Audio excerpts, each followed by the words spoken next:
જય જિનેન્દ્ર. પ્રેરણા પ્રકાશન ટ્રસ્ટ રજૂ કરે છે શાંત સુધારસ વ્યાખ્યાનમાળા વ્યાખ્યાન 26મું, ચોથી અને પાંચમી એકત્વ અને અન્યત્વ ભાવના સંયુક્ત વ્યાખ્યાન ત્રીજું. પ્રવચનકાર પૂજ્ય મુનિરાજ શ્રી જીનચંદ્ર વિજયજી મહારાજ, બંધુ ત્રિપુટી. પ્રવચન સ્થળ ત્રિશલાનગર, ટીજી પેવેલિયન, મહાલક્ષ્મી, મુંબઈ 26. પ્રવચન સમય તારીખ 12 ઓગસ્ટ 1987 ને બુધવાર.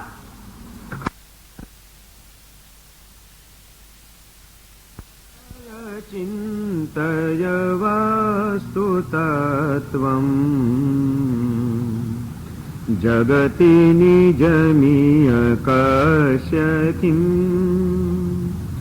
ભવતી માતિરીતે યસ્ય હૃદયે દુરિતમુદયતિ તસ્ય કિં વિનય ચિંતય વાસ્તુ તત્વં જગતિ નિજમીય કશ્ય કિં. પરમ જ્ઞાની મહોપાધ્યાય વિનય વિજયજી મહારાજ જાતની ઓળખાણ કરાવીને જગતની અંદર શાંતિનો માર્ગ પ્રાપ્ત કરવા માટે આપણને ભાવનાઓનું ચિંતન બતાડી રહ્યા છે. વ્યક્તિ જ્યાં સુધી પોતાની દ્રષ્ટિનું પરિવર્તન ન કરે અને ચોક્કસ કોઈ ભાવનાઓ એનાથી હૃદયને ભાવિત ન કરે ત્યાં સુધી મિથ્યા કલ્પનાઓ, મિથ્યા માન્યતાઓ અને મિથ્યા ભ્રમણાઓમાં અટવાયેલો આ જીવાત્મા અશાંતિનો ભોગ બન્યા વિના રહે જ નહીં. એ વાત સમજાવીને એ આપણને આ મિથ્યા કલ્પનાઓ અને ભ્રમણાઓમાંથી મુક્ત કરવા માટે એકત્વ અને અન્યત્વ ભાવનાની કેટલીક દ્રષ્ટિઓ આપી રહ્યા છે.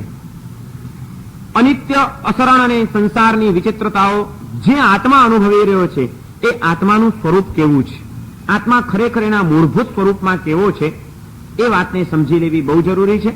અને આત્માનું સ્વરૂપ જેમ સમજાઈ જાય એમ આત્માની દ્રષ્ટિએ જે કંઈ પર પદાર્થો છે કે જેની સાથે આજે એણે તાદાત્મ્યનો ભાવ કેળવ્યો છે, એક રૂપતા કેળવી લીધી છે અને મમત્વ ભાવોને એવા તીવ્ર બનાવી દીધા છે, એ તમામ પર વસ્તુઓ એ આત્માની દ્રષ્ટિએ ખરેખર કેવી છે આ બંનેનું ચિંતન કરવાનું છે. આત્માનું શુદ્ધ સ્વરૂપ કેવું છે એ એકત્વ ભાવનાનો વિષય છે. આત્માની દ્રષ્ટિએ બીજા બધા જ પદાર્થો કેવા ભિન્ન છે એ અન્યત્વ ભાવનાનો વિષય છે. સ્વ અને પર આ બંનેનો વિવેક બહુ જરૂરી છે.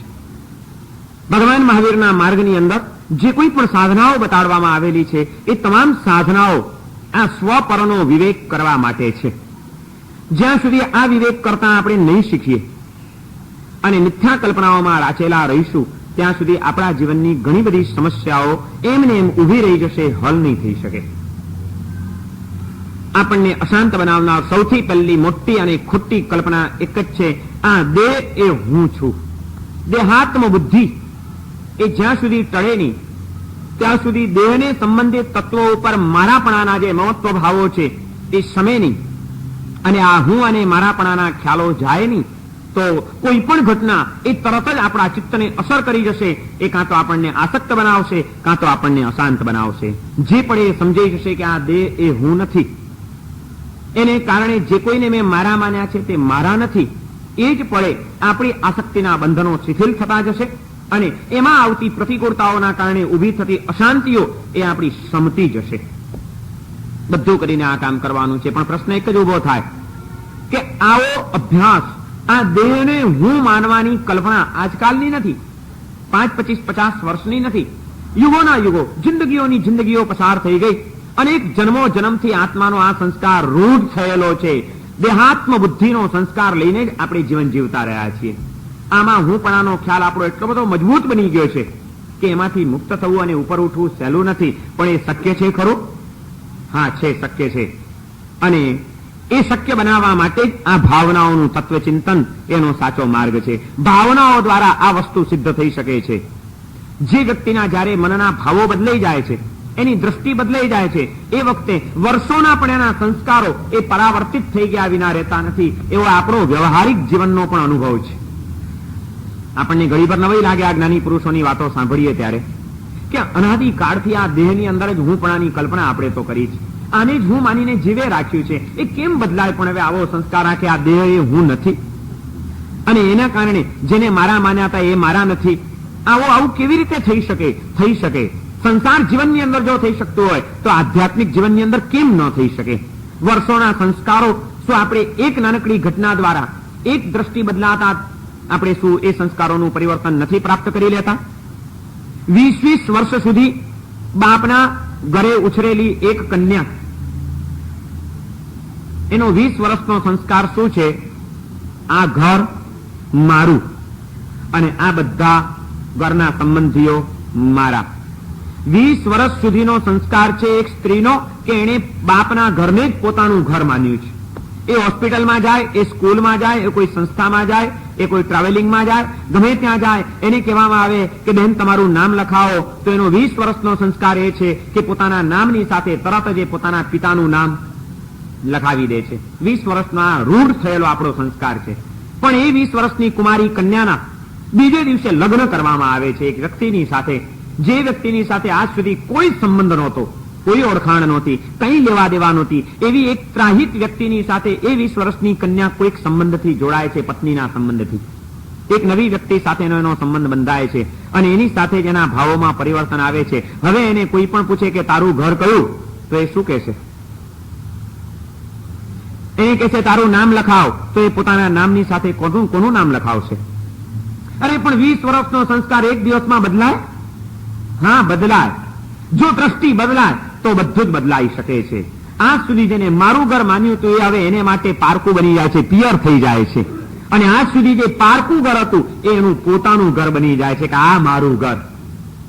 એક વ્યક્તિની સાથે જો સંબંધ બંધાય અને એના કારણે જો ભાવોનું પરિવર્તન થાય તો જે પોતાનું હતું એ પારકું બની જાય છે ને જે પારકું હતું એ પોતાનું બની જાય છે. 20 વર્ષનો સંસ્કાર એક દિવસમાં બદલાઈ શકે છે.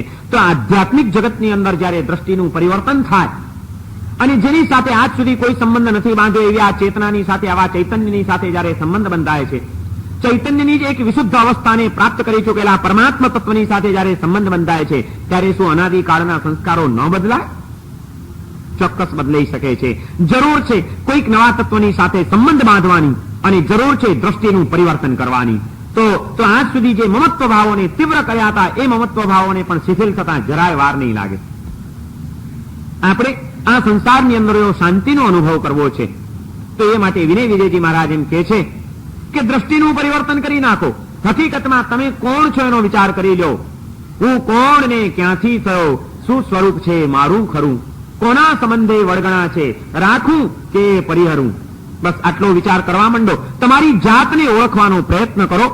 આત્માના શુદ્ધ સ્વરૂપને પીછાણવા માટેનો કોઈક પ્રયત્ન કરી લો અને જ્યાં એ આત્મ સ્વરૂપની ઝાંખી થશે, જ્યાં એની કોઈક આછી પાતળી પણ અનુભૂતિ થશે, જ્યાં કોઈક એક નવું દર્શન પ્રાપ્ત થશે, ત્યારે આજ સુધી જે ખોટી કલ્પના કરી હતી કે આ હું છું એ હુંપણાનો ખ્યાલ બદલાઈ જશે.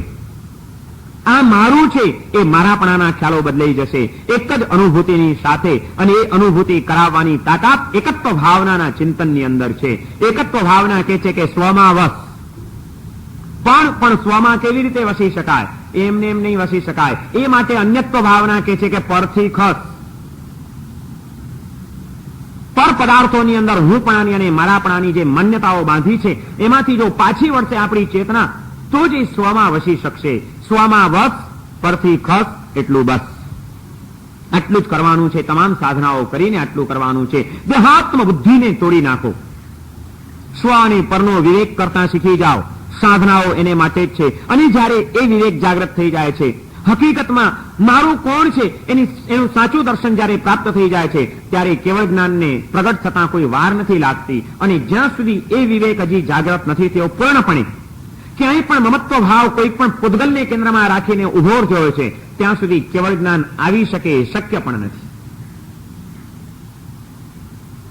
કેટલી સાધનાઓ કરી પણ તે છતાં કૈવલ્ય દૂર ને દૂર રહ્યું ગૌતમ સ્વામીને.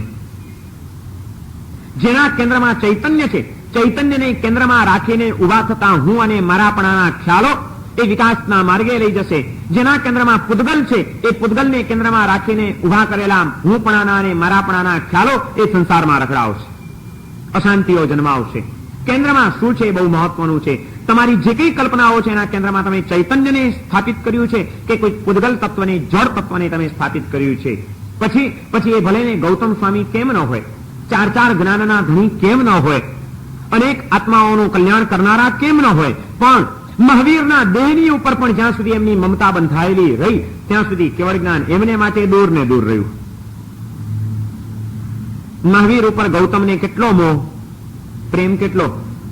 એક દિવસ પણ મહાવીર જો એને ગૌતમ કહીને ન બોલાવે તો ગૌતમના હૃદયની અંદર બેચેની વ્યાપી જાય કે આજે પ્રભુએ મને કઈ આજ્ઞા ન કરી, મને યાદ ન કર્યો, મને બોલાવ્યો નહીં. અને મહાવીરને જો દર્શન ન થાય તો એ ગૌતમને ચાલે નહીં. મહાવીર માટે અનન્ય સદભાવ હતો. આવો મહાન આત્મા, આવો વિશુદ્ધ આત્મા જે દેહની અંદર વસ્યો છે એ દેહ ઉપર પણ ગૌતમને અનન્ય પ્રેમ ભાવ કેળવાઈ ગયો હતો કે આ સામાન્ય દેહ નથી, આ દેહની અંદર એક એવી ચેતના વસી રહી છે કે જે ચેતના આ વિશ્વની એક સર્વોત્કૃષ્ટ ચેતના છે. અને એવી ચેતનાનો આધાર જે દેહ છે એ દેહની ઉપર પણ જે ગૌતમનો મોહ, ગૌતમનો રાગ, ગૌતમનો પ્રેમ બંધાયો, એ પ્રેમે અનેકવિધ યોગ્યતાઓ અને પરિપૂર્ણતાઓ હોવા છતાં ગૌતમને માટે કેવળ જ્ઞાન અટકાવી દીધું. ગૌતમ સ્વામીની એ લબ્ધિ હતી કે જે કોઈને પણ ગૌતમ સ્વામી દીક્ષા આપે એ બધાને એ જ ભાવમાં કેવળ જ્ઞાન. ગૌતમના હાથે જે દીક્ષિત થાય એને એ જ ભાવમાં કેવળ જ્ઞાન થઈ જાય. મહાવીર પાસે એ લબ્ધિ નહોતી.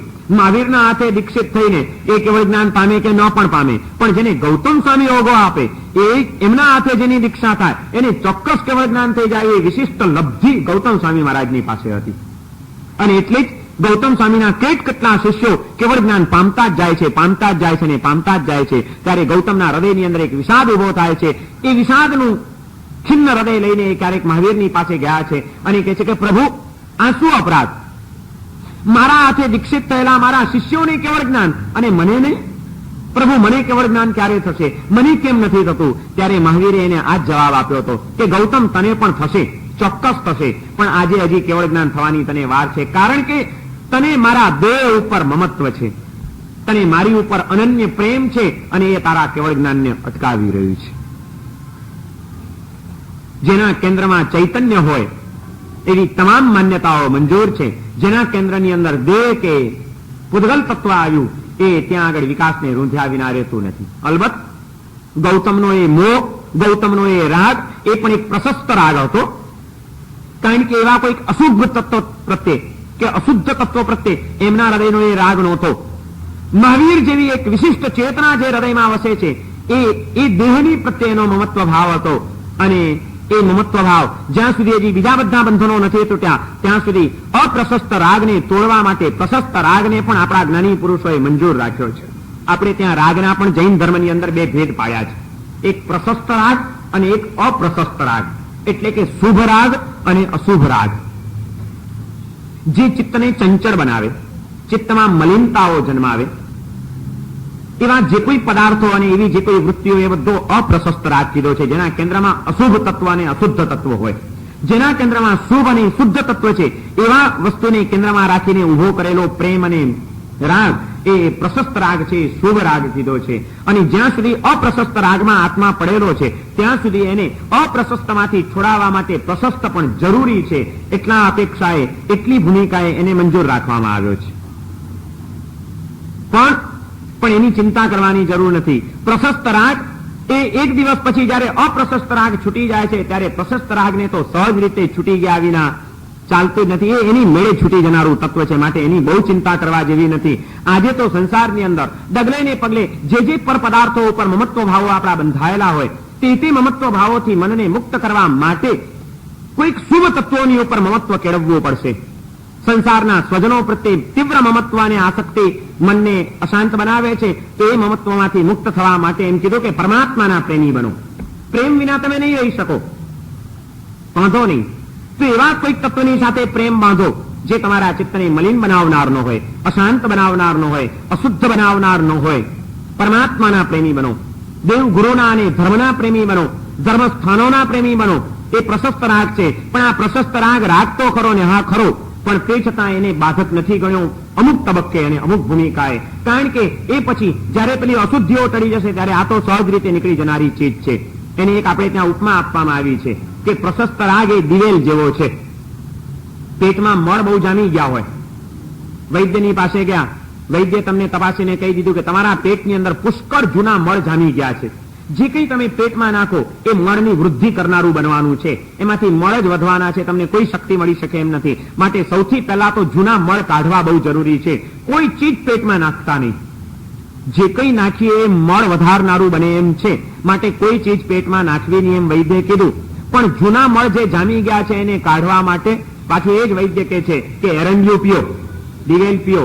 પણ વૈદરાજ તમે તો હમણાં કીધું કે કંઈ નાખતા નહીં, આ નાખીશ તો ના. દિવેલ એરંડિયું એક એવી ચીજ છે કે જે જૂના મળોને કાઢી નાખશે અને મળ નીકળી ગયા પછી દિવેલ એની મેળે છેલ્લે નીકળી જતું હોય છે. દિવેલને કાઢવા માટે વળી પાછું બીજું કંઈક લેવાની જરૂર પડતી નથી. બીજા મળોને કાઢવા માટે દિવેલ લેવું જરૂરી છે, દિવેલને કાઢવા માટે બીજું કંઈ લેવું જરૂર નથી, એની મેળે નીકળી જતું હોય છે. એમ જીવનમાં જામી પડેલા અપ્રશસ્ત રાગોને, આસક્તિ જન્માવનારા મમત્વ ભાવોને કાઢવા માટે પ્રશસ્ત તત્વોના રાગ, દેવગુરુ અને ધર્મ પ્રત્યેના મમત્વ ભાવો એ જન્માવવા જરૂરી છે. પછી એ તો સહજ રીતે છૂટી જનારા છે. અને એ વાત આપણને ગૌતમ સ્વામીના જીવનની અંદર જોવા મળે છે. અહંકારની મૂર્તિ ઇન્દ્રભૂતિ ગૌતમ મહાવીરને પ્રાપ્ત કર્યા પછી નમ્રતાની મૂર્તિ બની જાય છે. અને એ મહાવીરની પ્રત્યે જે અનન્ય પ્રેમ એના હૃદયમાં કેળવાયો છે, એ પ્રેમે ગૌતમ સ્વામીના કેવળ જ્ઞાનને અટકાવી દીધું છે. કારણ કે આખરે દેહ ઉપર મમત્વ હતું, દેહ ઉપરનો એ રાગ હતો. સૌને કેવળ જ્ઞાન થાય, એમના શિષ્યોને અને એમને ન થાય. મને તો ઘણી વાર એ બી વિચાર આવે કે આપણે કેવા થોડાક કમનસીબ. જો ગૌતમ સ્વામીના ચેલા થઈ ગયા હોત ક્યાંક બી, એમના હાથે જો દીક્ષા તો અનેક વાર લીધી એમ શાસ્ત્રો કહે છે, પણ નથી ને જો ગૌતમ જેવા ગુરુ મળી ગયા હોત અને એમના હાથે દીક્ષા લેવાની મળી ગઈ હોત તો આજે આ સંસારમાં હોત જ નહીં, ક્યારના પાર પામી ગયા હોત. પણ આપણને ગૌતમ સ્વામીના શિષ્ય થવાનું સદભાગ્ય ન મળ્યું. જેને મળ્યું એ બધાનું કામ થઈ ગયું. અને એ જ વસ્તુ ગૌતમ સ્વામીને અશાંત કરનારી બની ગઈ. મહાવીરની પાસે રડે છે, પ્રભુ સૌને કેવળ જ્ઞાન અને મને જ નહીં. મહાવીર કહે છે, ગૌતમ રડો નહીં, તમને કેવળ જ્ઞાન થશે, આ જ ભવમાં થશે, પણ અત્યારે હજી થવાની વાર છે. મારા ઉપરનો તીવ્ર રાગ તમારા કેવળ જ્ઞાનને અટકાવી રહ્યો છે. એ જે દિવસે છૂટી જશે એ દિવસે તમને પણ કૈવલ્યની પ્રાપ્તિ થતા વાર નહીં લાગે. અને આ આશ્વાસન લઈને ગૌતમ સ્વામી પોતાનું જીવન જીવી રહ્યા છે. આજથી 2500 વર્ષ પહેલા આસોવદ અમાસની સવાર ઉગેલી હતી અને પ્રાતઃકાળે ઉગતી સવારે મહાવીર ગૌતમને બોલાવે છે કે ગૌતમ અહીં આવો, પ્રભુ શી આજ્ઞા છે? જાઓ ગૌતમ, આ બાજુના ગામની અંદર જાઓ અને ત્યાં દેવ શર્મા નામનો એક બ્રાહ્મણ રહે છે, એ બ્રાહ્મણને પ્રતિબોધ પમાડી આવો. પ્રભુની આજ્ઞાથી એટલે ગૌતમને તો કોઈ વિચાર કરવાનો સવાલ હોય જ નહીં. સહજથી પ્રભુ ભલે.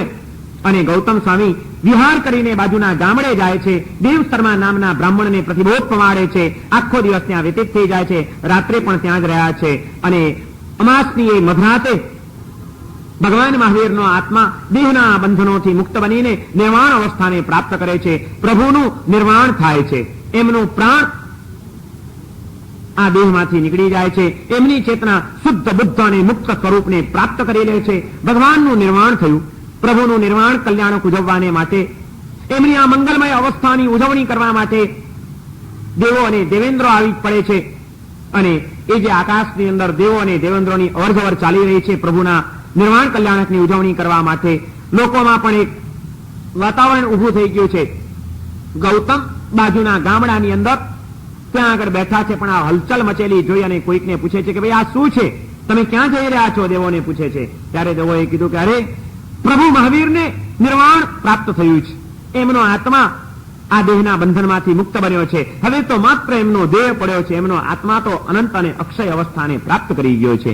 જ્યાં સમાચાર સાંભળ્યા ત્યાં ગૌતમ સ્વામીને આંચકો લાગી જાય છે કે હે, પ્રભુનું મૃત્યુ થયું, એટલે કે હવે એ મહાવીર ગૌતમ કહીને મને કોઈ દિવસ નહીં બોલાવે, પ્રભુની હવે અમી ભરી આંખો કોઈ દિવસ મારી ઉપર નહીં મંડાય.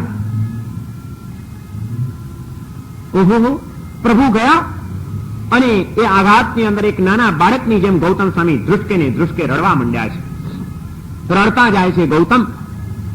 અને મનમાં ને મનમાં વિચારો ચાલ્યા કે અરે આ એક કમાલ છે, હું આખી જિંદગી વીર વીર વીર વીર કરતો રહ્યો, મહાવીરની પાછળ પાગલ બનીને ફરતો રહ્યો, અને પ્રભુને મારો કોઈ વિચાર નહીં. શું પ્રભુ તો સર્વજ્ઞ હતા? એ નહોતા જાણતા કે એમની પ્રત્યે મારા હૃદયમાં કેટલો પ્રેમ છે? હું એમના વિના કેમ રહી શકીશ? શું એ પ્રભુ નહોતા જાણતા? અને એ બધું હોવા છતાં એમણે આવા ખરેખરા અવસરે જ મને દૂર મોકલી દીધો. પ્રભુના દિવ્ય જ્ઞાનમાં તો શું અજાણ્યું હોય? પોતાનું નિર્વાણ પણ જાણતા હશે. પરંતુ આવી અવસ્થામાં અંતિમ પળોની અંદર પોતાના પ્રિય શિષ્યને પાસે રાખવાને બદલે પ્રભુએ કંઈક બાનું કાઢીને મને દૂર કાઢ્યો. આટલો એક દુનિયાનો પણ વ્યવહાર પ્રભુએ ન પાડ્યો. એક લૌકિક વ્યવહાર છે કે માણસની અંતિમ સ્થિતિ હોય, મૃત્યુ નજીક દેખાતું હોય તો એ દૂર દૂર રહેલા પણ પોતાના દીકરાઓને પાસે બોલાવી લે છે, સ્વજનોને બોલાવી લે છે. અને એને બદલે હું તો પાસે હતો, પ્રભુએ મને દૂર મોકલ્યો. તો હું જ મહાવીરની પાછળ બસ ગાંડો થતો રહ્યો, મહાવીરને મારા માટે કંઈ જ નહીં. આ શું કર્યું પ્રભુએ? મનમાં ને મનમાં આ બધા વિચારોની પરંપરા ચાલી. પ્રભુને ઠપકો પણ આપી દે છે ઘડીભરને માટે, વિલાપ પણ કરે છે. હવે મને ગૌતમ કહીને કોણ બોલાવશે? ગુરુદેવ કહીને બોલાવનારા તો ઘણા છે, પણ ગુરુદેવના શબ્દોની અંદર જે મીઠાશ નથી એના કરતા વધુ વહાલ ગૌતમ કહીને જે મને પ્રભુ બોલાવતા હતા એનો આનંદ કોઈક જુદો હતો. આપ કહીને તો સૌ બોલાવશે, તુકારાથી મને આ દુનિયામાં બોલાવનાર એક જ વ્યક્તિ હતી અને એ પણ ચાલી ગઈ. હવે મારે કોના સહારે જીવવાનું? કોના આધારે આ સમય પસાર કરવાનો? કરુણ કલ્પાંત કરે છે ગૌતમ. પ્રભુના અનેક પ્રસંગો એની નજર સામે રમતા થઈ જાય છે. એક એક ઘટનાઓ એને યાદ આવતી જાય છે કે તે દિવસે આ ઘટના બની હતી ને પ્રભુએ મને કેટલા વહાલથી બોલાવ્યો હતો. આજે હવે એ પ્રભુનું મુખ દર્શન મને કરવા નહીં મળે. એ પ્રભુ હવે કોઈ દિવસ એમની આંખો ઊંચી કરીને મારી ઉપર સ્થાપિત નહીં કરે. ઓહો, હવે હું કોને મારી શંકાઓનું નિરાકરણ કરવા માટે કોની પાસે જઈશ? પ્રભુ, આ વસ્તુનું શું છે એવો પ્રશ્ન હું કોને પૂછીશ? વાત્સલ્યપૂર્વક મારી શંકાઓનું નિરાકરણ હવે કોણ કરશે? આ બધો વિલાપ કરતા આંસુ ચાલ્યા જાય છે અને એમ કરતા પોતે નીકળી પડે છે. ચાલો, ભલે પ્રભુનો આત્મા ગયો, પણ એ આત્મા જે દેહમાં વસ્યો હતો એ દેહના તો દર્શન કરી લઉં છેલ્લે પણ. અને ગૌતમ સ્વામી વહેલી સવારે વિહાર કરવાનો પ્રારંભ કરે છે. ગામડેથી પ્રભુનો જ્યાં દેહ પડ્યો છે ત્યાં આગળ આવવા માટે નીકળે છે, પણ રસ્તામાં તો આ જ ઘમસાણ ચાલે છે મનની અંદર. અને છેવટે આંસુ કંઈક સુકાયા, થોભ્યા, ત્યાં ગૌતમ વળી પાછું એક એની વિચારધારા દિશા બદલે છે. એ વિચાર કરે છે કે બરોબર છે, મને કોઈ અધિકાર નથી ઠપકો આપવાનો. હું મહાવીર કરતો હતો કારણ કે હું તો એનો અનન્ય રાગી હતો, પણ પ્રભુ તો વિતરાગી. મને એની ઉપર પ્રેમ હતો, એમને તો કોઈની પણ ઉપર ક્યાં રાગ કે દ્વેષ હતા જ. એ તો વિતરાગી હતા. એને માટે તો ગૌતમ પણ સરખો હતો, એને માટે તો ગોસાળો પણ સરખો હતો. સૌની પ્રત્યે સમાન ભાવ ધરાવનાર એ મહાવીરને મેં મારા માન્યા. જાણે મહાવીર છે તો જ હું છું, આ કલ્પનામાં અટવાયો અને માટે આજે આ અશાંત થવાના દિવસો આવ્યા. પણ આજે મહાવીર ગયા ના, મહાવીર નથી ગયા. માત્ર એમના દેહનો મારાથી વિયોગ થયો છે. એમની ચેતના તો આજે પણ આ વિશ્વની અંદર અસ્તિત્વ ધરાવે જ છે. એ ચેતનાની સાથે જો મારી ચેતનાને જોડી દેતા મને આવડે તો મહાવીર સાથેનો સંબંધ ક્યારેય નહીં તૂટી શકે. દેહના સંબંધો વિનાશી છે, ચૈતન્યના સંબંધો અવિનાશી છે. ગૌતમ એક નવી વિચારધારામાં ચડે છે. દેહ વિનાશી, હું અવિનાશી. ચેતના તો શાશ્વત તત્વ છે અને મહાવીરની ચેતના હજી પણ આ વિશ્વમાં જ અસ્તિત્વ ધરાવે છે.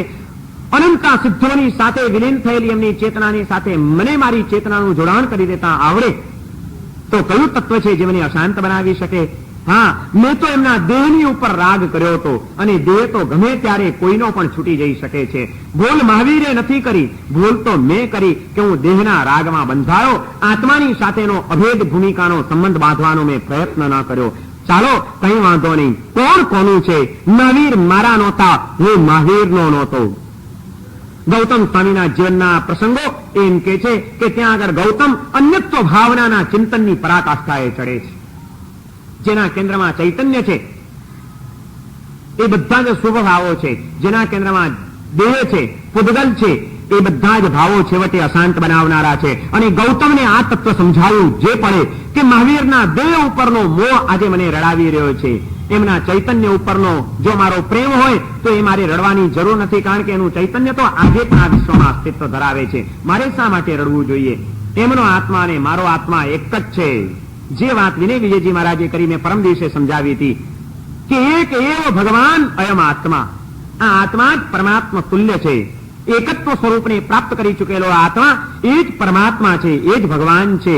શુદ્ધ સુવર્ણ છે, માટીથી જુદું પાડી નાખવાની એને જરૂર છે. ખાણમાં પડેલું, માટીમાં મળેલું એ સોનું જો માટીથી જુદું પાડી દેવામાં આવે તો એનું પૂર્ણ મૂલ્ય ઉપસ્થિત થયા વિના રહેતું નથી. મારે મારી ચેતનાને પૂતગલ ભાવોથી મુક્ત કરીને શુદ્ધ સ્વરૂપની અંદર સ્થિર કરવી જોઈએ. સ્વમાં વસવાનું છે અને એ માટે પરથી ખસવાનું છે. બસ આ સિવાય કંઈ કરવા જેવું નથી. આ સત્ય ગૌતમને સમજાયું અને ગૌતમે મહાવીરની ચેતનાનું ધ્યાન ધર્યું. ચૈતન્યનું ધ્યાન ચૈતન્યને પ્રાપ્ત કરાવવામાં સહયોગી બનશે. પૂતગલનું ધ્યાન પૂતગલ ભાવમાં રખડાવીને અશાંત બનાવશે. કોનું ધ્યાન ધરવું છે?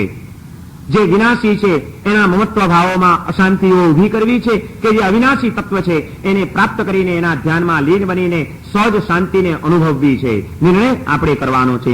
એકત્વ ભાવનાનું ચિંતન કરે કે છે કે તમે તમારા આત્માના એકત્વ સ્વરૂપને વિચારી લો. આ એકત્વ સ્વરૂપની અવસ્થા અને અન્યત્વ સ્વરૂપનું ચિંતન એને ગૌતમ સ્વામીને કેવળ જ્ઞાનની ભેટ અપાવી દીધી. મહાવીરની પાસે આવે એ પહેલા તો રસ્તામાં જ આ વિચાર કરતા કોણ કોનું છે? મારું કોઈ નથી, હું કોઈનો નથી. અનંત જ્ઞાન, અનંત દર્શન, અનંત આનંદ એ ગુણો જ માત્ર મારા છે. અને એ ગુણોની ભૂમિકાએ મહાવીરના એ ગુણો અને મારા ગુણો સરખા છે. એ રીતે તો મહાવીરને અમે બધા એક જ છીએ, સાથે જ છીએ. મહાવીર મારાથી જુદા છે, મહાવીર મને મૂકીને ચાલ્યા ગયા એવું માનવાની મારે શું જરૂર છે? ગુણાત્મક ભૂમિકાએ અમારો અભેદ ચોક્કસ કેળવાઈ શકે છે. દેહની ભૂમિકાએ કોઈ દિવસ શાશ્વત સંબંધ ટકી શકતા નથી. બસ તો એનાથી ઉપર ઉઠવું જ રહ્યું. મેં ભૂલ કરી અને એ દેહ ભાવ, દેહ દ્રષ્ટિ જ્યાં ભૂલાઈ અને ચૈતન્યની દ્રષ્ટિ જાગૃત થઈ ત્યાં એ ચિંતન કરતા ચાલ્યા આવતા પગનું માંડતા રસ્તામાં જ વહેલી પ્રભાતે કારતક સુદ એકમના એ પરોઢે ગૌતમ સ્વામીને કેવળ જ્ઞાનની પ્રાપ્તિ થઈ જાય છે. ગૌતમ સ્વામીના કેવળ જ્ઞાનની જનેતા જો કોઈ હોય તો તે એકત્વ ભાવના હતી, અન્યત્વ ભાવના હતી. એણે એને કેવળ જ્ઞાન અપાવ્યું છે. આ ભાવનાઓની શક્તિ કેટલી, આ ભાવનાઓનું સામર્થ્ય કેટલું એ વાત આપણને આવા પ્રસંગોમાંથી સમજવા મળે છે કે જો આ ભાવનાઓથી દ્રષ્ટિનું પરિવર્તન કરી નાખતા આવડે, વર્ષોના જુગ જૂના સંસ્કારોને બદલી નાખતા આવડે તો આ ભાવનાઓ કેવળ જ્ઞાનને પણ તમારા ચરણોમાં લાવીને મૂકી શકે એમ છે. ભાવનાઓથી ભાવિત થવાની સાધના કરી લ્યો. અને એટલા જ માટે જે કોઈ પણ જીવનની અંદર આરાધનાઓ છે, ઉપાસનાઓ છે, એ બધાનું જો કોઈ મૂળ કારણ હોય તો તે આ જ છે. દેહ ભાવને ભૂલો અને આત્મભાવને પ્રાપ્ત કરી લ્યો. દેહાત્મ બુદ્ધિને ટાળો. દેહ એ જ હું છું. દેહની અંદર હુંપણાની કલ્પના એ બહિરાત્મ દશા છે. દેહથી ભિન્ન એવો હું આત્મા કંઈક જુદો છું એ કલ્પના એ અંતરાત્મ દશા છે. અને દેહ ભાવથી મુક્ત થઈને શુદ્ધ ચૈતન્યને પ્રગટ કરતી અને પ્રાપ્ત કરતી આત્માની અવસ્થા એ જ પરમાત્મ દશા છે. બહિરાત્મ દશામાં અટવાયેલા આપણા આત્માને આજે આપણે અંતરાત્મ દશામાં વાળવી પડશે. હું અને મારાપણાના ખોટા ખ્યાલોથી ઉપર ઉઠવું પડશે. અને એની સાથે સાથે એ અંતરાત્મ દશાની અંદર સ્થિર થઈને એ તત્વચિંતન દ્વારા, એ ભાવનાઓથી ભાવિત થવા દ્વારા છેવટે પરમાત્મ દશાને પ્રાપ્ત કરવી પડશે. અને એ માટે આ ભાવનાઓનું ચિંતન આપણને ખૂબ જ ઉપયોગી બની શકે એમ છે. વિનય વિજયજી મહારાજના જુદા જુદા સ્વરૂપ અહીં આગળ આપણને બતાડે છે. એક ઉત્પદ્યતે તનુમાન એક એવ વિપદ્યતે એક એવ હિ કર્મચિનુતે સૈકક ફલમશ્નુતે. તમારા સમગ્ર જીવનની અંદર એકત્વ છવાયેલું છે. એક ઉત્પદ્યતે તનુમાન. જ્યારે ઉત્પન્ન થયો જીવ ત્યારે જન્મ થયો તો ત્યારે એકલા જ જન્મ્યા હતા? કંઈક સાથે લાવ્યા હતા મારું કહી શકાય એવું? કપડા લાવ્યા હતા? પૈસા લાવ્યા હતા? વૈભવ લાવ્યા હતા? શું લાવ્યા હતા? એક ઉત્પદ્યતે તનુમાન. અને જન્મે છે એકલો, મૃત્યુ પણ એકલો જ પામે છે. એક એવ વિપદ્યતે એક એવ હિ કર્મચિનુતે. અને જન્મ અને મૃત્યુની યાત્રાની વચ્ચેનો જે જીવનનો ગાળો છે એ જીવનના ગાળામાં જે કઈ પ્રવૃત્તિઓ કરે છે એના દ્વારા કર્મબંધ પણ એ એકલો જ કરે છે. જે પ્રવૃત્તિ કરો તમે એ પ્રવૃત્તિ દ્વારા જે કઈ કર્મ બંધાય આપણને એ આપણી કરેલી મન વચન કાયાની પ્રવૃત્તિ દ્વારા થતો કર્મબંધ આપણને જ થાય કે બીજાને પણ થાય? કર્મ બાંધવામાં પણ એકલા જ, બાંધેલા કર્મોને ભોગવવામાં પણ એકલા જ. ક્યાં નથી એકત્વ? ક્યાં નથી? જન્મથી એકત્વ શરૂ થાય છે, જીવનમાં એકત્વ ચાલ્યા કરે છે અને મૃત્યુમાં એ એકત્વની છેલ્લી અવસ્થા આવે છે કે એ વખતે પણ માણસ એકલો ચાલ્યો જાય છે. બધું અહીં પડ્યું રહે છે. જિંદગી સુધી જે મેળવવા માટે કેટલી ગડમથલો કરી, કેટલી ઉથલ પાથલો મચાવી, કેટલા સંઘર્ષો અને સંકલેશોમાંથી પસાર થયા, એ સ્વજનો, એ વૈભવ, એ સત્તા, એ સંપત્તિ, એમાંનું કયું તત્વ સાથે આવ્યું? નામ પણ સાથે ના આવ્યું, રૂપ પણ સાથે ના આવ્યું, પોતાને હું પણ કલ્પના કરી હતી એ દેહ પણ સાથે ના આવ્યો. આત્મા ચાલ્યો ગયો અને દેહ પડ્યો રહ્યો. જ્યાં કોઈ તત્વ તારું નથી એવા જે અવિશ્વસનીય તત્વો છે એને તારા માનવાની ભૂલ કરતો નહીં. વિનય વિજયજી મહારાજની આ એકત્વ ભાવના અને અન્યત્વ ભાવના આપણને કહે છે કે જાગ્રત બની જા. અને જો એ ન બન્યો અને મારાપણાના ભાર વધારતો ગયો તો શું હાલત થશે? તેનો મારાપણાના ખ્યાલોનો પરિગ્રહ વધતો જાય, એ ભાર જે વધારતો જાય જીવનની અંદર, જલધિ વિનિહિત પોત યુક્ત્યા પતતિ તાવદ સાવદ. જે વહાણની અંદર ભાર વધી જાય, વધુ પડતો ભાર ભરાઈ જાય, એ વહાણની દશા શું થાય? ડૂબે કે બીજું કંઈ? વિનય વિજયજી મહારાજ કહે છે કે આ જીવનની અંદર હકીકતમાં જે નથી તમારું એને તમારું માનવાના મહત્વ ભાવોના ભાર જો વધારતા જશો તો એ ભાર વધી ગયેલા ભાર તમારી જીવન નૌકાને ક્યાંક ડુબાડી દીધા વિના રહેશે નહીં. ડૂબવું ન હોય અને તરવું હોય તો ભાર ઓછો કરતા ચાલો.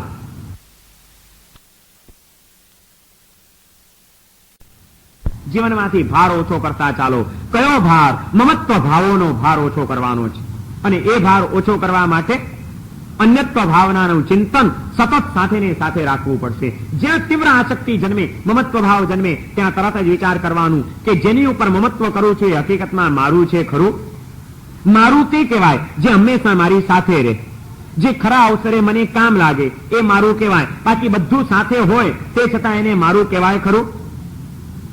દેશમાં તમે ગયા હો, દેશમાંથી ટ્રેનમાં તમે આજે મુંબઈ આવ્યા, ઘણા લાંબા વખતે આવ્યા, ઘરે આવ્યા એટલે ઘરમાં આનંદ થઈ ગયો અને તરત જ તમારી માં પૂછે છે કે બેટા તું આવ્યો? કોઈ સમાચાર નહોતા, અણધાર્યા જ તમે આવી ગયા છો, તું આવ્યો? કોણ કોણ આવ્યું છે? ત્યારે તમે શું કહો?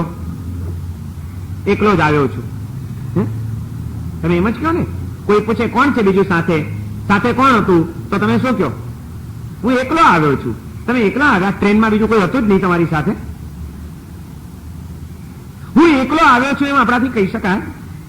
જે ટ્રેનમાં તમે ગાંધીધામથી બેઠા અને મુંબઈ બોમ્બે સેન્ટ્રલ પર તમે ઉતર્યા, એ ટ્રેનની અંદર કેટલા મુસાફરો હતા? બીજા ડબ્બાઓમાંની તમારા ડબ્બામાં કેટલા મેમ્બરો હતા? અને એ સમય જે કલાકોના કલાકો તમે એ ડબ્બાના તમારા સાથી પેસેન્જરોની સાથે વિતાવ્યા હશે, એમાં તમારો સમય પાસ કરવા માટે તમે એની સાથે પત્તા પણ રમ્યા હતા, ભેગા ચા પાણી પણ કર્યા હતા, અલગ મલકની વાતો કરીને સમય પણ પસાર કર્યો હતો, એકબીજાની પ્રત્યે લાગણીના આદાન પ્રદાન પણ દેખાયા હતા, બધું કર્યું હતું. અને એ બધું કરીને તમે જયારે ઘરે આવો છો ત્યારે તમારી માં તમને પૂછે છે કે બેટા કોણ કોણ આવ્યા છો? ત્યારે તમે શું કહો? એકલો આવ્યો છું. કેમ ભાઈ? ડબ્બામાં તો બહુ હતા તમારી સાથે અને એ બધાની સાથે તમે સંબંધ પણ બાંધ્યા, વાતો પણ કરી, ચા પાણી પણ કર્યા, પત્તા પણ રમ્યા, એડ્રેસની આપલે પણ કરી, તમારું કાર્ડ એને આપ્યું ને એનું કાર્ડ તમે પણ લઈ લીધું, બધો વ્યવહાર કર્યો. છતાં સ્ટેશન આવ્યું એટલે તમે તમારા સ્ટેશન ઉપર ઉતરી ગયા અને એ એના સ્ટેશન ઉપર ઉતરી જાય અને એ પછી તમે ઘરે આવો છો ત્યારે ઘરે માં તમને પૂછે છે કે બેટા કોણ કોણ આવ્યા? ત્યારે તમે કહો છો કે એકલો આવ્યો. શું આ સત્ય છે? હા, સત્ય છે. કારણ કે ટ્રેનમાં ઘણા બધા હતા, સાથે બધા હતા, પણ મારું કહી શકાય એવું કોઈ નહોતું. જે હંમેશા મને સાથ આપે અને મારી સાથે રહે એવું કોઈ નહોતું. એનું સ્ટેશન આવે ત્યાં એ ઉતરી જવાનો હતો અને મારું સ્ટેશન આવે ત્યાં હું ઉતરી જવાનો હતો. અને ગમે તેવી પરિસ્થિતિમાં એ હંમેશા મારી સાથે રહે કોઈ રીતે શક્ય નહોતું. માટે ભલે આખી રાત ભેગી વિતાવી, ભલે બધું કર્યું, પણ તે છતાં એને મારું માનવાની ભૂલ મેં કરી જ નહોતી. મને ખબર જ હતી જયારે વ્યવહાર કરતો હતો ત્યારે પણ, એની સાથે પત્તા રમતો હતો ત્યારે પણ, કે આ મુંબઈ સુધીનો જ સથવારો છે, સ્ટેશન આવશે એટલે આપણે આપણા રસ્તે પડવાનું છે ને એ એના રસ્તે પડી જવાનો છે, એની સાથે ને મારે કોઈ લેવા દેવા. વિનય વિજયજી મહારાજ કહે છે સંસારમાં શાંતિથી જીવવું છે તો આ અન્યત્વ ભાવનાને સિદ્ધ કરી લો. ભલે બધાની સાથે સંબંધ બાંધો, ભલે તમે તમામ વ્યવહારો કરો, પણ ભેગું જ વિચારી લો કે આમાંથી મારું કહી શકાય એવું કોણ? હંમેશા મને સાથ જ આપે એવું કોણ? એનું સ્ટેશન આવશે ત્યારે એ ઉતરી જશે, એનું આયુષ્ય પૂર્ણ થતા એ વિદાય લેશે.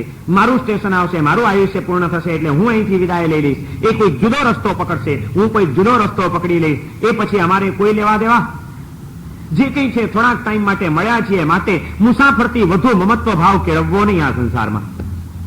અમે એટલે એક પ્રવાસી છીએ, કાયમના રહેવાસી નહીં. આટલો ખ્યાલ જેને આવી જાય એને માટે પછી શાંતિ સહજ બની જાય. મુસાફરીમાં બધી અગવડો નભાવી લો, ઓછું વધતું ચલાવી લો, ગમે એટલી પ્રેમભરી વાતો કરીઓ, પણ સ્ટેશને ઉતરતા બાય બાય, આવજો આવજો કહીને છૂટા પડી જાઓ કે રડવા બેસો, ત્યારે આખી રાત સાથે રહ્યા ને હવે આપણે છૂટા પડવાનું આવ્યું. રોયા કોઈ દિવસ સ્ટેશને? અરે કઈ નહીં, ગમે એટલા પ્રેમથી વર્ત્યા હોઈએ, પણ છૂટા પડવાનું આવ્યું તો કહેવાનું આવજો, બસ આવજો કરીને છૂટા પડતા જ્યાં આવડે ત્યાં શાંતિ છે, જ્યાં વળગતા જ જઈએ ત્યાં અશાંતિ છે. આપણને અશાંત કોઈ બનાવતું નથી. આપણી જ ખોટી કલ્પનાઓએ આપણને અશાંત બનાવ્યા છે. આપણી જ મિથ્યા ભ્રમણાઓએ આપણને અશાંત બનાવ્યા છે. આપણે એટલે ટ્રેનના એક મુસાફર છીએ, જ્યાં રસ્તામાં બધા મળે, સંબંધો બાંધવાના, નભાવી લેવાના, પાસ થઈ જવાનું, પણ કોઈને મારાપણાની તીવ્ર આસક્તિથી વળગી પડવાની ભૂલ કરવાની નહીં. તો જ આ સંસારમાં શાંતિથી જીવી શકાય. આપણને જીવન જીવતા જ નથી આવડતું. આ જો આવડી જાય તો પછી એ બધું કરે છતાં એને પોતાનો ખ્યાલ હોય કે હું કોણ છું, મારું ઘર ક્યાં છે, મારું શું છે, અને બીજા બધાની મર્યાદાઓ શું છે. એટલે પછી એને માટે સહજ બની જાય સ્વમાં વસવાનું. પરથી સ્ટેશન આવ્યું એટલે પરથી ખસી જવાનું, પછી ત્યાં એને પકડીને નહીં બેસી રહેવાનું, આવજો કે એને છૂટા જ. કારણ કે પોર છે, ખબર છે પારકા છે, આપણા ઘરના નથી. પરથી ખસતા આવડે અને સ્વમાં વસતા આવડે તો પછી કઈ કરવા જેવું છે? રહી ગયું યાદ બરોબર? સ્વમાં વસ, પરથી ખસ, એટલું બસ. હા, મને એમ જ લાગે કે એકત્વ ભાવનાને અહીં જ પૂરી કરી નાખી છે, કઈ કહેવા જેવું જ નથી. આટલું બસ છે, બે જ વાક્ય બસ છે. જેને ચિંતન કરવું છે, જેને જાગવું છે, એને માટે બે જ વાક્ય બસ છે. અને એ જ વાત તમામ સંતોએ કીધું. મેં ગઈકાલે પણ કીધું હતું કે શ્રી કૃષ્ણે પણ આપણને આ જ પ્રેરણા આપી છે. સ્વધર્મે નિધનમ શ્રેય પરધર્મો ભયાવહ. ગીતાનું એ વાક્ય પણ આપણને એ જ કહે છે કે સ્વધર્મ એટલે આત્મધર્મ, આત્માના ગુણો, આત્મભાવ એની અંદર રહેવું એ શ્રેયસ્કર છે. આત્મભાવને ભૂલીને પરભાવની અંદર પોતાપણાની કલ્પના કરીને દોડવું એ ભયજનક છે, એ નુકસાનકારક છે, એ અહિતકર બની શકે એમ છે. માટે એવો કોઈ ખતરાનો માર્ગ કોઈ દિવસ તમે પકડતા નહીં. વિનય વિજયજી મહારાજ પણ અહીં આગળ એ જ કહે છે કે જો પરભાવોની અંદર મમત્વ ભાવની કલ્પના કરીને ભાર વધારતા ગયા તો વધેલો ભાર ક્યારેક નૌકાને ડુબાડી દેશે. નૌકામાંથી ભાર તો ઓછો કરતા જવું જોઈએ. નાવડીમાં કાણા હોય ને પાણી ભરાતું જાય તો કુશળ નાવિક શું કરે? બાલદી સાથે જ રાખે. પાણી ભરાવા માંડે એટલે તરત જ પાણી બાલદીથી ઉલેચીને પાછું બહાર પણ નાખ્યા કરે કે નહીં? એકત્વ ભાવના અને અન્યત્વ ભાવનાની આ બાલદી લઈને આપણા જીવનમાંથી મમત્વ ભાવોના પાણી ઉલેચતા જ રહેવાનું છે. તો આ જીવન નાવ કિનારે પહોંચી શકશે, નહીં તો ક્યાંક ને ક્યાંક ખરાબે ચડી જશે, કોઈક અશાંતિમાં ડૂબી જશે. એને બચાવવા માટે આ ભાવનાઓ બહુ મહત્વની વાત છે. પણ આજે આપણે એ ભાન ભૂલી ગયા છીએ. કારણ કે આપણે, અમને ખબર છે નાવડીમાં બેઠેલાઓને પણ ઘણી વાર ગતાગમ ન હોય. જો દારૂ પીને ચડ્યા હોય અને નશો કર્યો હોય, એ ગહેનમાં આમ ડોલતા હોય તો એને કઈ ભાન હોય કે આ હું પાણી ભરાઈ રહ્યું છે ને શું થાય છે ને આમ ચાલશે તો ક્યાંક શું ઘટના બનશે? એને કઈ અક્કલ ન હોય. વિનય વિજયજી મહારાજ કહે છે આજે આપણી દશા પણ એવી જ થઈ ગઈ છે. સ્વસ્વભાવમ મધ્ય મુદિતો ભૂવિ વિલોપ્ય વિચેષ્ટતે. સ્વસ્વભાવમ મધ્ય મુદિતો, મધ્યથી મુદિત, મદિરા પાન પીને ઉન્મત્ત બનેલો એ જેમ જમીન ઉપર આરોટે છે, ગમે ત્યાં ગળથોલિયા ખાય છે, ગમે ત્યાં એ રસ્તા પર પડી જાય છે, એમ પોતાના સ્વભાવને ભૂલીને દ્રશ્યતામ પરભાવ ઘટનાત વિલુટ પતતી વિલુઠતી જૃંભતે. એમ સ્વસ્વભાવને ભૂલીને પરભાવની અંદર, પરભાવની મૂર્છામાં, પરભાવના ઉન્માદમાં આવેલો આ જીવાત્મા ગમે ત્યાં આડોટે છે, ગમે તેને ચાટે છે, ગમે ત્યાં ઠોકરો ખાય છે અને પરિણામે એ હાસ્યાસ્પદ બનીને જીવનનું અહિત નોતરી બેસે છે. માટે આ નશો ક્યાંય ચડી ન જાય, પરભાવોની તીવ્ર આસક્તિઓ ક્યાંય તમને અશાંત ન બનાવી જાય, એ માટે સતત સાવધાન રહીને જીવવાની આપણને પ્રેરણા કરે છે. અને જો એ કરતા આવડ્યું તો આપણું મૂલ્ય કેટલું વધી જશે. પરમાત્મા તુલ્ય છે આ ચેતના, એ પરમાત્મા સ્વરૂપને પ્રાપ્ત કરી લેવાનું છે. પશ્ય કાંચન મિત્ર પુદ્ગલ મિલિત મંચતી કામ દશામ.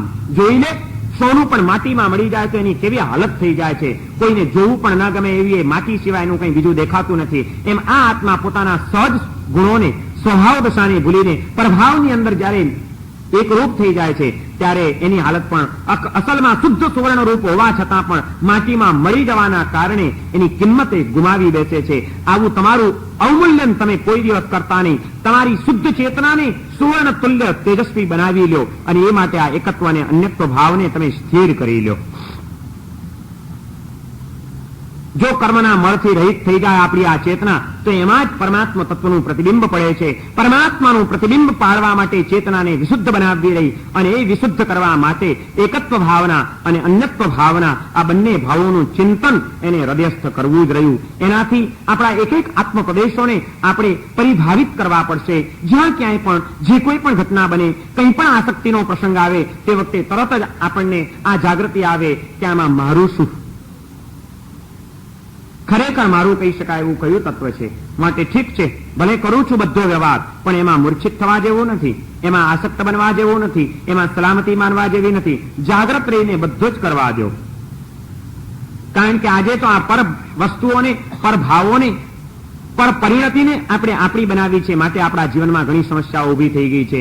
વિનય વિજયજી મહારાજ એક લોકવાયકાનું દ્રષ્ટાંત આપીને અહીં આગળ આપણને એ વાત સમજાવે છે કે પર પ્રવિષ્ટ કુરુતે વિનાશમ લોકોક્તિ રેશા નમૃષેતિ મન્યે. પારકો જયારે ઘરમાં પેસી જાય, પારકાનો વિશ્વાસ કરાય ખરો? પારકાને ઘરમાં ઘુસાડાય ખરા? અને પારકાને જો ઘર સોંપી દીધું, પારકાને જો ઘુસવા દીધો તો એ શું કરે? તમારું ઘર ઉઠાડી મૂકે. વિનય વિજયજી મહારાજ કહે છે કે આ એક લોકવાયકા છે, કહેવત છે કે પારકાને કોઈ દિવસ ઘરમાં ઘુસાડાય નહીં.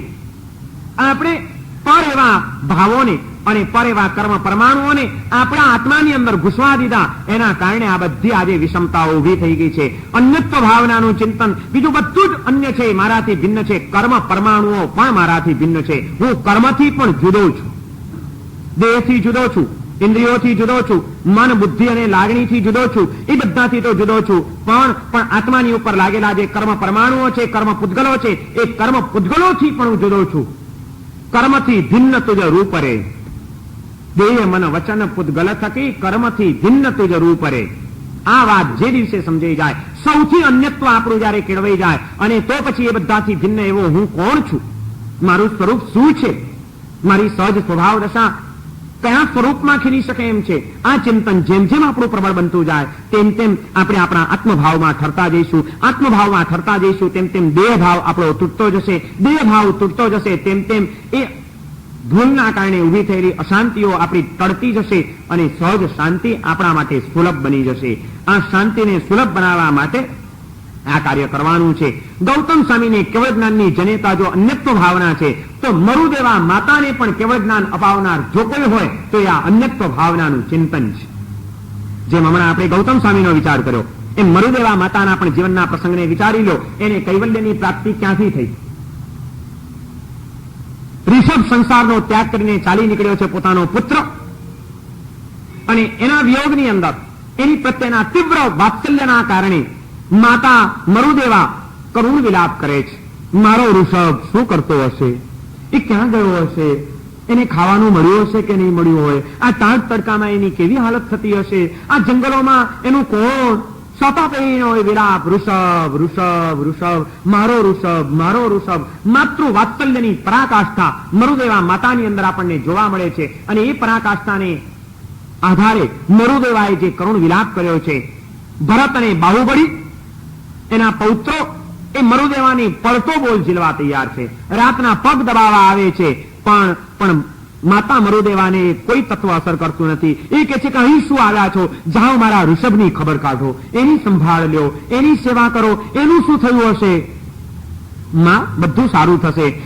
ના, શું દૂર સારું થશે? મારા ઋષભની તમને કંઈ પડી જ નથી. મારો ઋષભ મારો ઋષભ રડ્યા કરે છે, ચોધાર આંસુએ રડે છે. એ કોઈ આત્માની સરળતા હતી અને વાત્સલ્ય ભાવની કોઈક એવી પરાકાષ્ઠા હતી. દિવસોના દિવસો વીતે છે, મહિનાઓના મહિનાઓ પસાર થાય છે અને વર્ષોના વર્ષો પસાર થઈ જાય છે, પણ મરુદેવાનું રુદન અટકતું નથી. રડી રડી રડી રડીને મરુદેવાએ ઋષભના વિયોગની અંદર એટલા બધા આંસુ વહાવ્યા છે કે આંસુઓના પણ હવે પડળ બાજી ગયા છે. મરુદેવાને આંખે દેખાતું બંધ થઈ ગયું છે.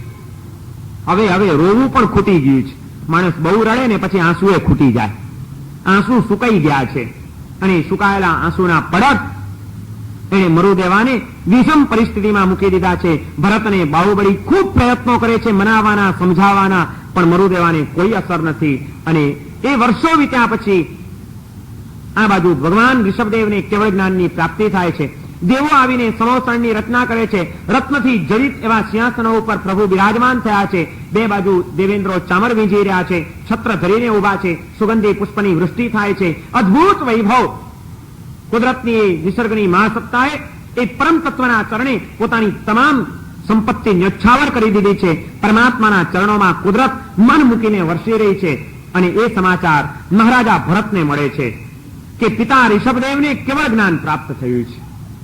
જે પડે ભગવાનને કેવળ જ્ઞાનની પ્રાપ્તિના સમાચાર મળ્યા. એ જ વખતે બીજો એક દૂત આવે છે અને એ દૂતે આવીને કીધું ભરત મહારાજાને કે તમે જે સટખંડ જીતીને આવ્યા છો એના કારણે દેવાધિષ્ઠિત ચક્ર રત્ન આયુધશાળામાં ઉત્પન્ન થયું છે. ચક્રવર્તીનો એક એવો વ્યવહાર કે જ્યારે આયુધશાળામાં ચક્ર રત્ન ઉત્પન્ન થાય દેવાધિષ્ઠિત, ત્યારે તરત જ ચક્રવર્તી એની પૂજા કરવા માટે જવું જોઈએ.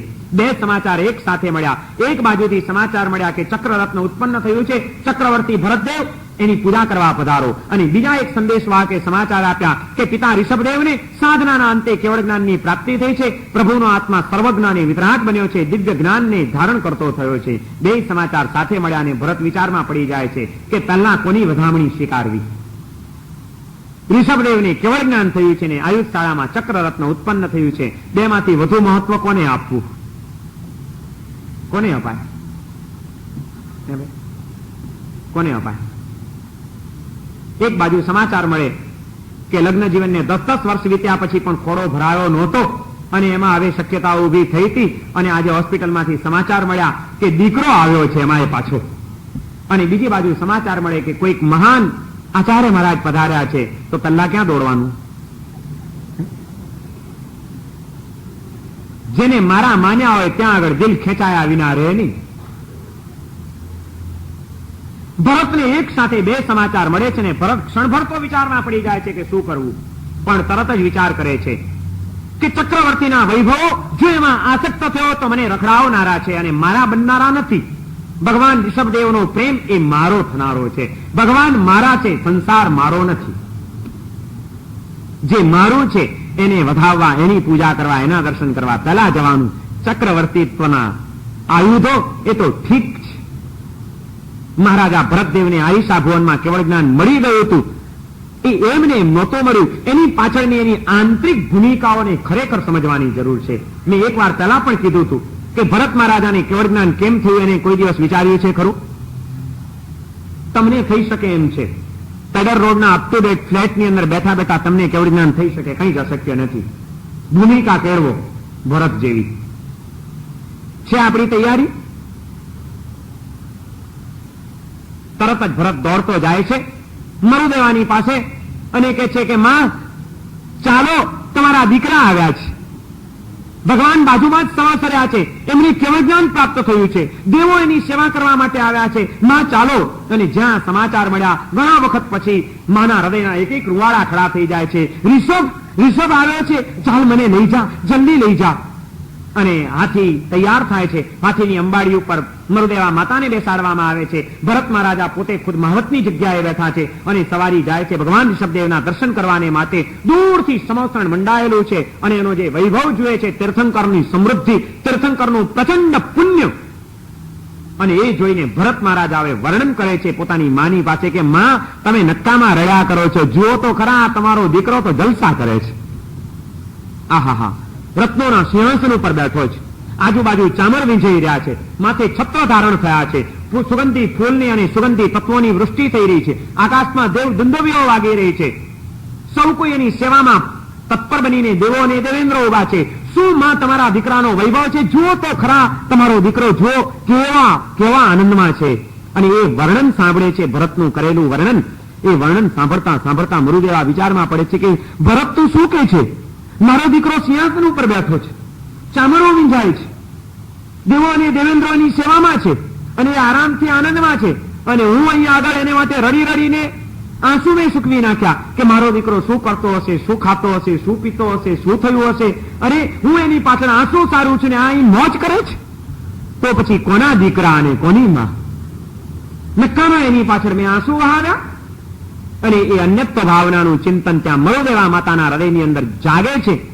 અને એ ચિંતનની ધારામાં એવા ઉત્કૃષ્ટ કક્ષાએ પહોંચે છે મરુદેવા. ઇતિહાસ એમ કે છે કે અલબત્ત જીવ દ્રવ્ય એટલું બધું ઉચ્ચ હતું, અંતરના પડોળો એટલા બધા દૂર થઈ ગયા હતા, પણ એક પુત્ર ઉપરનો મોહ એના કૈવલ્યને અટકાવીને બેઠો હતો. પણ જ્યારે પુત્રના વૈભવની હકીકતો એને જાણી ત્યારે પુત્ર ઉપરના મોહને પણ આ અન્યત્વ ભાવનાએ હડસેલી દીધો. હું માનતી હતી કે મારો દીકરોને શું થયું હશે, અને એને તો કંઈ પડ્યા નથી. તો મેં આ શેની પાછળ નકામા આંસુ વહાવ્યા? કોણ કોના દીકરા છે? અને એ અન્યત્વ ભાવનાની પરાકાષ્ઠાએ હાથીની અંબારી ઉપર બેઠા છે. હજી ભગવાન ઋષભદેવના ચરણોમાં પેશે એ પહેલા હાથી ઉપર બેઠા બેઠા મરુદેવા માતાને કેવળ જ્ઞાનની પ્રાપ્તિ કરાવી દીધી. એકત્વ ભાવના અને અન્યત્વ ભાવનાની એ તાકાત છે કે એ તમને કૈવલ્યની પ્રાપ્તિ કરાવી શકે એમ છે. માટે વિનય વિજયજી મહારાજ કહે છે કે બધી જંજાળ છોડો અને આ ભાવનાઓથી તમારી દ્રષ્ટિને બદલી નાખો. દ્રષ્ટિ બદલાઈ જશે તો વ્યવહાર બદલાઈ જશે. 20 વર્ષની દીકરી પરણ્યા પછી જો એની દ્રષ્ટિ બદલાય છે તો આજ સુધી જેને પોતાનું ઘર માન્યું તે પારકું બની જાય છે. અને પોતાના નામની સાથે બાપનું નામ લખાવવાનો સંસ્કાર એ જો પતિનું નામ લખાવવાના સંસ્કારમાં પરિવર્તન પામી શકે છે, તો આધ્યાત્મિક જગતની અંદર દ્રષ્ટિનું પરિવર્તન થયા પછી હું અને મારાપણાના ખ્યાલો બદલાય એમાં કોઈ આશ્ચર્ય નથી. એકત્વ ભાવના અને અન્યત્વ ભાવનાની જે તાકાત છે કે આ પરિવર્તનનો તબક્કો તમારા જીવનમાં લાવી શકે એમ છે. માટે એને લાવી દો, અને એ લાવી દેશો તો શું થશે? આ ભાવનાની પૂર્ણાહુતિ કરતા વિનય વિજયજી મહારાજ છેલ્લે એક જ ઉપાય બતાડે છે કે ત્યજ સંયોગમ નિયત વિયોગમ કુરુ નિર્મલમ અવધાનમ. સંયોગની આસક્તિઓને છોડી દે કે જે નિયત રીતે વિયોગમાં પરિણમનારી છે. કોઈ પણ પરવસ્તુનો સંબંધ અને સંયોગ વિયોગની અંદર પરિણમ્યા વિના રહેવાનો નથી. માટે એમાંથી પાછો વળ, પરથી ખસ, અને કુરુ નિર્મલમ અવધાનમ. નિર્મળ એવા આત્મ સ્વરૂપનું ધ્યાન ધરી લે, નિર્મળ એવા આત્મ સ્વરૂપની અનુભૂતિ કરવાનો કોઈ પ્રયત્ન કરી લે. એને પામવા માટેનો તત્પર બની જા. કુરુ નિર્મલમ અવધાનમ. પરથી ખસ અને સ્વમાં વસ.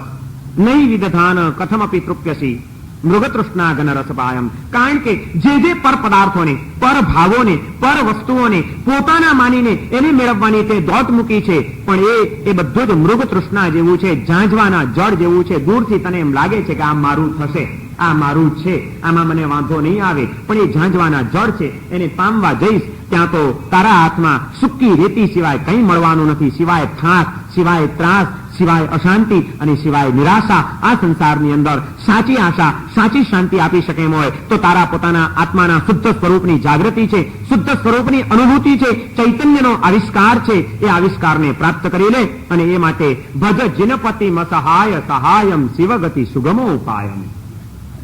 કોઈ મારું નહીં, કોનો સહારો લેવો? આવી નિરાશા મનની અંદર વ્યાપી જતી હોય તો વિનય વિજયજી મહારાજ એક સહારો બતાડે છે. ભજ જિનપતિમ અસહાય સહાયમ. અસહાયને પણ સહાય કરનાર એવા જિનેશ્વરોને ભજી લે. એ સાચો આધાર બની શકે એમ છે. પરમાત્માની ચેતના જ આત્માની ચેતના સાથેનું અખંડ અને અતૂટ જોડાણ કરાવી શકે એમ છે. સંબંધો તમામ તૂટનારા છે. પરમાત્માની સાથે જોડાયેલો ચેતનાનો સંબંધ અનંતનો બની શકે એમ છે. માટે આત્માની ચેતનાનો સંબંધ બાંધી લે પરમાત્માની ચેતના સાથે. ભજ જિનપતિમ સહાય સહાયમ શિવગતિ સુગમોપાયમ. એ સંબંધ કેવો છે? શિવ ગતિનો સુગમ ઉપાય છે. મોક્ષની પ્રાપ્તિ તમામ વિષમતાઓથી મુક્ત અવસ્થાને પ્રાપ્ત કરાવનાર હોય તો એ પરમાત્મા સ્વરૂપનું પ્રકટીકરણ છે. માટે એના રસ્તે ચાલ્યો જા. પીબ ગદ શમનમ પરિઋત વમનમ શાંત સુધારસ મન પાયમ. અને એ કરતા તને આવડી જશે તો શું થશે ખબર છે? તારે એક જ કામ કરવાનું છે. પીબ ગદ શમનમ પરિઋત વમનમ. ગમે એટલું પીતા રહીએ છતાં એમાં કોઈ વાંધો આવે જ નહીં.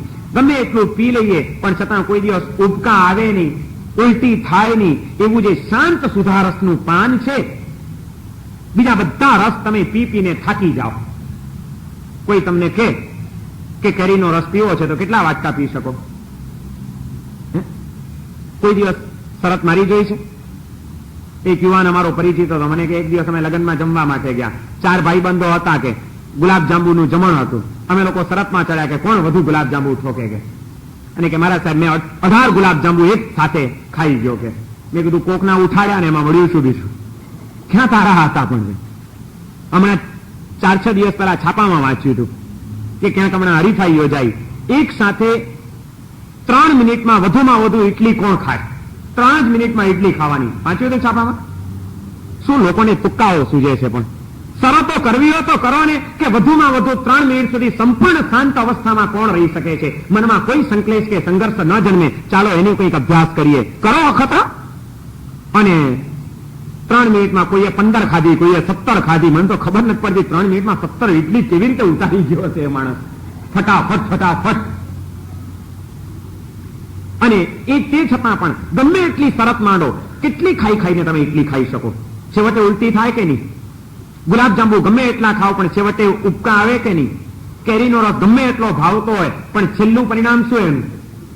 ત્રાસી જાઓ કે નહીં? વિનય વિજયજી મહારાજ કહે છે આ સંસારમાં એક જ રસ એવો છે કે જે ગમે એટલો પીઓ, પીતા જ રહો, પીતા જ રહો, પીતા જ રહો. કોઈ દિવસ એમાં ક્યાંય ઉલટી થવાનો સવાલ નથી, ઉપકા આવવાનો સવાલ નથી. અને કદાચ ઉલટી ન થાય તો એ વધુ પડતું અંદરમાં ગયેલું છે ને એ રોગ જન્માવે. જ્યારે આ શાંત રસનું પાન એવું છે કે જે રોગને સમાવે છે. પીબ ગદ સમનમ પરિવૃત વમનમ શાંત સુધારસ મનપાયમ. જેમાં કોઈ નુકસાન નથી. ગદને, રોગને શાંત કરનારું છે, ઉલટીને દૂર કરનારું છે અને અદ્ભુત શક્તિ અને શાંતિ આપનારું છે.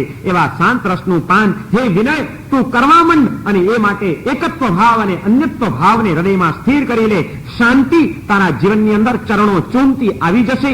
શાંતિને બહારથી શોધવાની જરૂર નથી. બહારના આવરણોને ભેદી નાખીએ, અંતરની ચેતનાને જાગૃત કરીએ, આત્મામાં જ ઠરવાનો પ્રયત્ન કરીએ. બહિર્મુખ ચેતનાને અંતર્મુખ બનાવીને પરમાત્મા દશાનું પ્રકટીકરણ કરવાનું છે.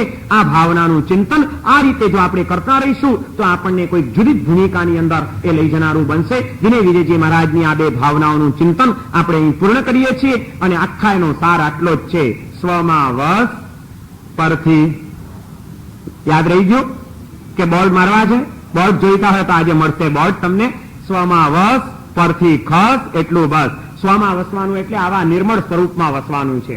એને કોઈ વળગણ નથી, એક વસ્ત્ર પણ નથી. સિદ્ધ સ્વરૂપનું આ ધ્યાન એક જેને કરતા આવડે અને પર પદાર્થોથી ખસતા આવડે એનું કામ થઈ જાય છે. બાકી જેટલા પરમાં ધસશો એટલા જીવનમાં ફસવાના છો, યાદ રાખજો. અને ફસાયા તો ગયા છો, ખસતા ગયા તો જીવન ધન્ય બની જશે. આ સિદ્ધિને પ્રાપ્ત કરવા માટે આપણે આ ભાવનાઓને સિદ્ધ કરીએ. જ્યાં ને ત્યાં આ વાક્ય સતત આપણને યાદ આવે એટલા માટે સતત આની જ જપમાળા જપીએ. 9 કાર તો ગણતા હશો, હવે એક માળા રોજ આની ગણજો આત્માને ઉદ્દેશીને કે સ્વમાં વસ પરથી ખસ, સ્વમાં વસ પરથી ખસ, સ્વમાં વસ પરથી ખસ.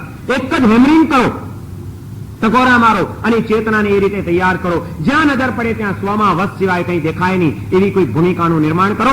જીવન ધન્ય બની જશે. પાંચમી ભાવના આ રીતે પૂર્ણ થાય છે. આવતીકાલથી આપણે 6ઠ્ઠી અસુચિ ભાવનાનું ચિંતન શરૂ કરીશું.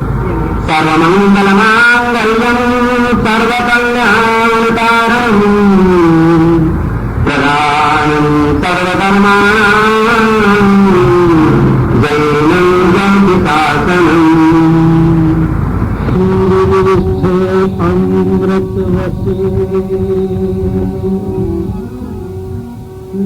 લબ્ધિતણા ભંડાર અંગુષ્ઠે અમૃત વસે લબ્ધિતણા ભંડાર શ્રી ગુરુગૌતમ સમૂહે વાંછિત ફલ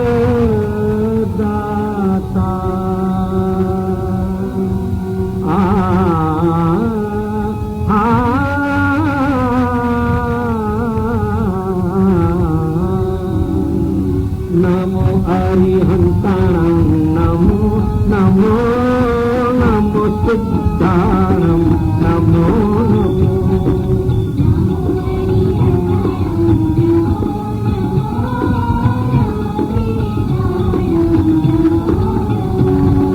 નમો હરિહંતાણં નમો નમો નમો સિદ્ધાણં નમો નમો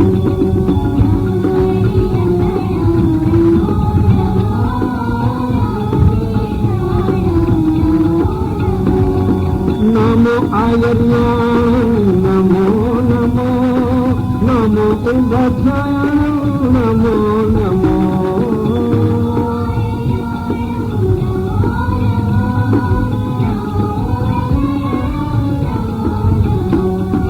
नमो आयर्याणं नमो नमो नमो उभयाणं नमो नमो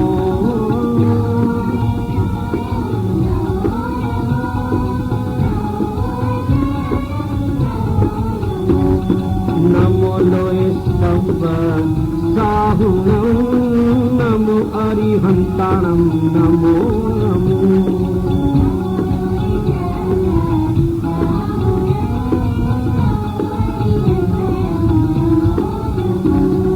नमो लोय स्तंभ साहुणं नमो अरिहन्ताणं नमो नमो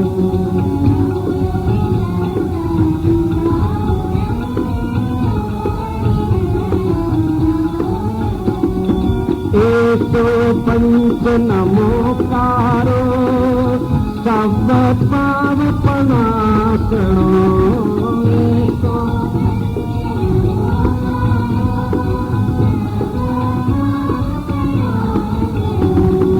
एसो पंच नमोकारो सब पावपनाशनो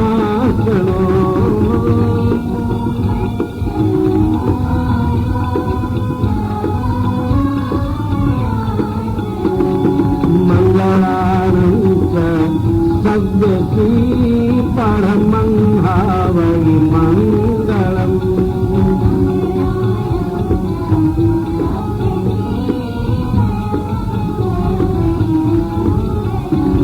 मंगलानं च सव्यसी परमंहावै मंगलम्